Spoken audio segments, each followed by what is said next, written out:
Pemirsa, benarkah jumlah kementerian di Kabinet Prabowo Gibran akan menjadi besar dan gemuk karena mengakomodir politik merangkul Presiden terpilih Prabowo Subianto?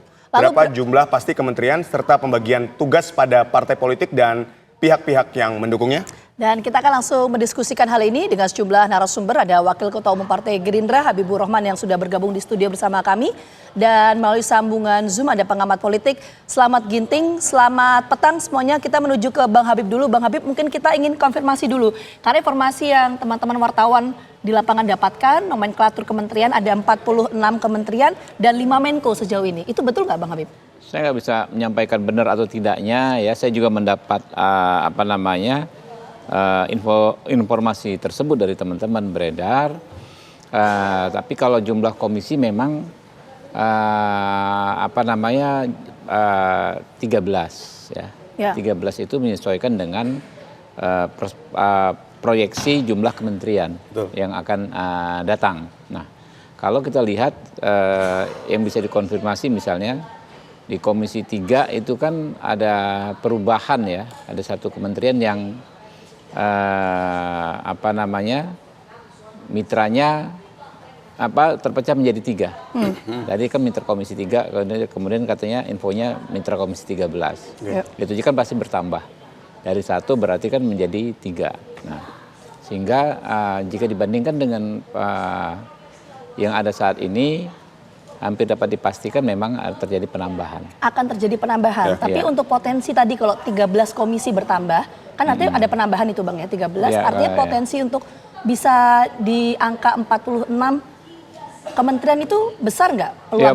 Ya mungkin saja kan dari 11 ke 13 itu kan cukup signifikan ya dua komisi.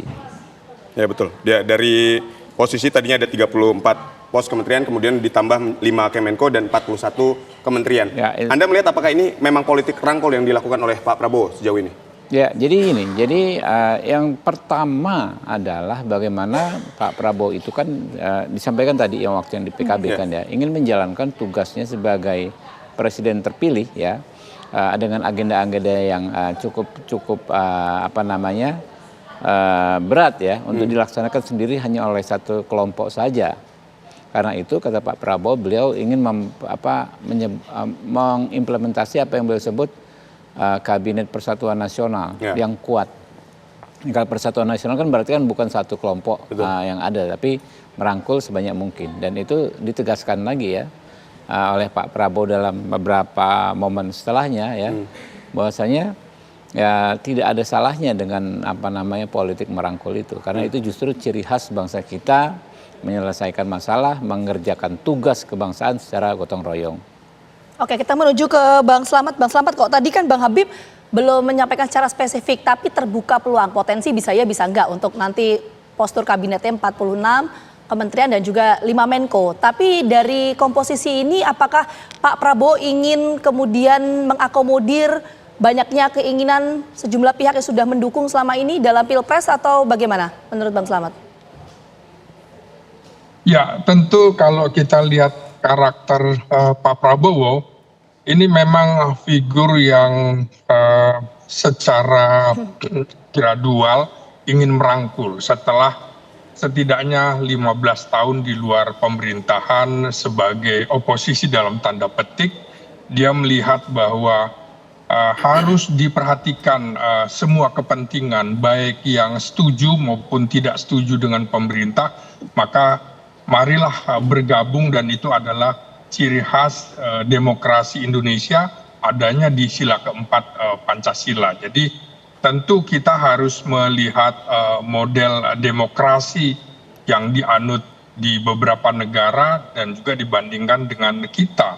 Misalnya kalau demokrasinya model mayoritarian, otomatis seperti di Inggris, maka yang dikemukakan adalah bagaimana yang menang itu yang berkuasa, yang kalah menjadi oposisi. Nah, kalau kemudian demokrasi model Amerika, demokrasi konsensus, maka di Senat ataupun di Kongres itu bisa mereka bisa bersatu untuk kepentingan nasional. Nah, demokrasi Pancasila justru yang seperti saya bilang itu sedang ingin digaungkan kembali oleh Presiden terpilih Prabowo Subianto. Ini kita mengacu ke sini. Jadi sudahlah saatnya kita bersatu dalam wadah persatuan nasional yang kuat, yang solid, yang kokoh untuk kepentingan bangsa. Jadi bukan lagi bicara masalah berapa banyak kursi kabinet, tapi berapa banyak masalah yang harus dipecahkan. Jadi tidak bisa dilihat apakah gemuk, ramping, atau sedang seperti apa. Kalau misalnya model Amerika cukup ramping gitu ya, 15, model Rusia sekitar 21, tapi model di India sekitar 57. Nah, tentu kita bisa melihat perbandingan itu mencari yang terbaik.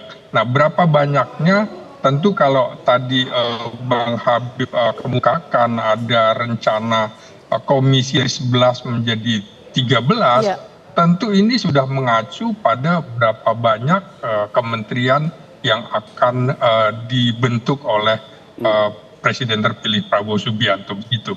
Baik, terus kalau misalnya kita lihat statement dari Pak Prabowo sendiri yang menyatakan bahwa Indonesia ini sebesar Eropa. Di Eropa saja ada 27 negara, jadi kita harus mempunyai kementerian yang besar untuk mengakomodir apa-apa saja yang menjadi pekerjaan di Republik ini. Anda setuju dengan itu? Ya, saya setuju. Tentu saja, tentu kita mesti ada perwakilan etnis.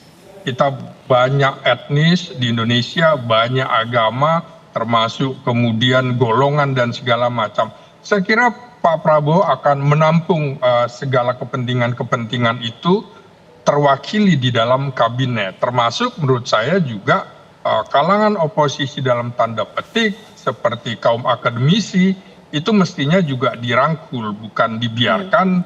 Toh kami berpikir tanpa dibayar oleh negara, tapi berpikir untuk kepentingan bangsa dan negara. Kritik kami kepada pemerintah misalnya, itu juga bukti cinta kami kepada negara. Jadi menurut saya konsep Bhinneka Tunggal Ika juga akan terhimpun di sini, berbeda-beda tapi tetap satu tujuan. Jadi nanti saya kira akan ada perwakilan etnis-etnis, agama, golongan, dan segala macam.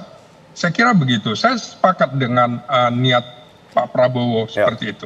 Baik, penambahan dari 34 kementerian kemudian menjadi 46 kementerian ini kan juga pasti akan membutuhkan anggaran yang besar. Terus ada kantor kementerian juga yang ditambah. Kami masih akan mendalaminya. Usai jeda, tetaplah bersama kami. Kita lanjutkan kembali dialog kita kali ini. Bang Habib, ini kan kalau kita lihat ya, dari 34 pos kementerian, dugaannya, ini masih dugaan ya, masih prediksi lah, akan menjadi kemungkinan akan menjadi 46 kementerian. Pasti di situ ada anggaran yang bertambah, harus juga ada kantor kementerian baru yang dipersiapkan dan seterusnya. Artinya kan ini anggaran APBN-nya juga akan membengkak begitu. Anda menilainya seperti apa? Ya tentu kita yang namanya efisiensi itu kita nggak lihat jumlah kementeriannya. Berapapun jumlah kementeriannya, kalau kita nggak efisien ya boros saja anggaran. Ya pasti banyak sekali memang evaluasi kita ya selama ini. Ada sektor-sektor yang memang masih dianggap cukup boros, seperti biaya perjalanan, lalu acara-acara, seremoni-seremoni, dan lain sebagainya. Kalau kita detailing sampai ke satuan 3, sebetulnya masih banyak pos-pos yang kita bisa lakukan penghematan. Nah, di luar konteks itu, ya, yang paling penting ini kan hasilnya. Ya. Bagaimana misalnya kita membuka gerai, misalnya kan ya. Satu gerai dengan 10 gerai dalam konteks pembangunan gerainya tentu akan mahal yang 10 gerai. Tapi dalam konteks hasilnya, keuntungannya, manfaatnya, jika itu bisa berjalan dengan efektif, ya, yang tadinya dianggap tidak efisien itu tentu akan sangat membawakan hasil yang baik, gitu loh. Jadi jangan risau, ya, negara kita ini negara besar, bos, ya, negara kita ini negara kaya. Kita sanggup, kita mampu kerja dengan format jumlah kementerian yang banyak, dengan format kabinet yang besar. Yang paling penting adalah bagaimana kita bekerja itu result oriented, Ya. Untuk apa besar kalau memang nggak ada proyeksi akan membawa hasil yang besar gitu kan ya. Tapi nggak ada guna juga kecil, tapi proyeksinya juga nggak akan membawa hasil yang besar. Jadi sudah kebutuhan. Ya, satu, ada dua sisi. Satu dalam konteks kita membagi tugas yang demikian besar, banyak ya, beban yang begitu berat.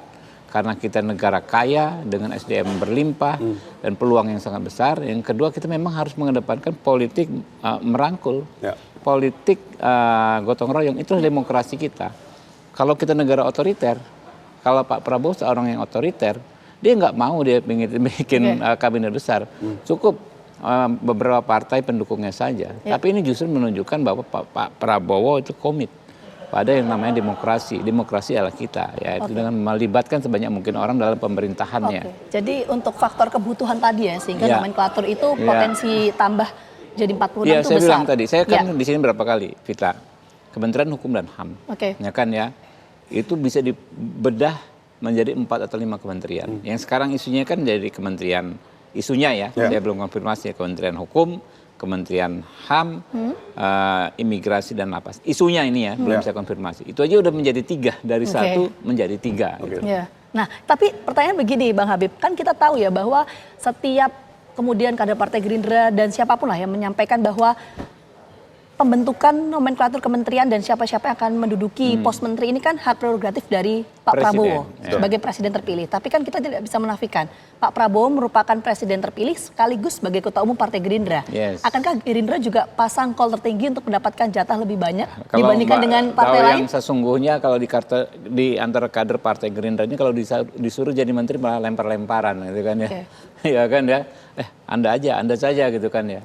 Kenapa?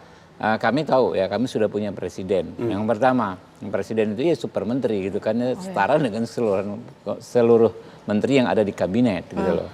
Yang kedua ya, kami tentu tegang rasa ya, bahwasanya nggak mungkin hanya kelompok kita saja nih, dengan beban yang demikian berat, nggak mungkin hanya partai kita saja, nggak mungkin hanya koalisi kita saja, nggak mungkin hanya kelompok kita saja yang menjalankan tugas kebangsaan. Jadi nggak bermasalah kalau dapat lebih kecil ya dibandingkan dengan partai lain. Lihat aja kita nanti Gerindra bukan partai yang paling banyak dapat menteri. Setahu saya seperti itu. Coba deh. Baik, kita ke Bang Slamet. Bang Slamet, ketika melihat 46 kementerian, ini pertanyaan yang juga serupa dengan Bang Habib, akan ada anggaran yang membengkak di situ. Anda menilainya seperti apa? Ya, tentu kalau kita lihat perjalanan nanti di tahun 2025, toh APBN-nya sudah dibuat oleh pemerintahan Presiden Jokowi ya. Maka kemudian di awal tentu harus menyesuaikan. Lalu apakah harus ada gedung-gedung baru? Saya kira juga tidak. Misalnya dipecahnya Kementerian Hukum dan HAM, ada imigrasi dan segala macam, ada pemasarakatan. Toh kantor-kantornya sudah ada. Jadi naik kelas sebenarnya dari Direktorat Jenderal menjadi kementerian. Begitu juga di Kementerian Keuangan ada bea cukai dan lain-lain itu, dan pajak itu misalnya jadi kementerian, tidak perlu membangun gedung baru, hanya naik pangkat ya, naik derajat dari tingkat Direktorat Jenderal menjadi kementerian. Tentu risikonya semakin gemuk, ada penambahan biaya, yaitu itu adalah konsekuensi logis. Tinggal bagaimana caranya melakukan efisiensi, fokus pada 17 program unggulan Presiden terpilih Prabowo. Fokus pada asta citanya. Jadi semua menurut saya mesti menyesuaikan di situ. Kalau saya lihat memang background Pak Prabowo sebagai tentara misalnya, yang ideal bagi Pak Prabowo adalah 1 batalion misalnya 8 kompi. Yang ada di kompi standar, batalion standar kan cuma 5 kompi. Begitu juga pada waktu memimpin Kopassus, dari 3 grup ditingkatkan menjadi 5 grup. Pada waktu menjadi Panglima Kostrat, Jenderal Prabowo juga ingin ada divisi ketiga, jadi baru terlaksana. Memang selalu berpikir gemuk ya dalam tanda petik, karena luas Indonesia yang 27 sama dengan 27 negara di Eropa, itu yang menjadi alasan pokok Pak Prabowo. Dan juga yang paling fokus sebagai tentara, dia selalu bicara stabilitas politik. Makanya dia tidak ingin kemudian partai-partai yang tidak masuk di dalam pemerintahan menjadi merecoki dalam tanda petik menghambat jalannya pemerintah. Karena itu dirangkul, ayo kita sama-sama. Dan ini menurut saya juga tentu yang harus diingatkan, gemuk boleh tapi mesti efektif dan efisien. Tidak kemudian biayanya melebihi 34 kementerian yang sebelumnya ada di era pemerintahan Presiden SBY maupun Presiden Jokowi, begitu. Baik, gemuk boleh tapi tidak harus tetap efektif dan efisien. Baik, sekali lagi terima kasih kepada Bang Slamet telah berbagi informasi kepada kami, dan juga terima kasih kepada Bang Habib juga telah berdialog bersama kami hari ini.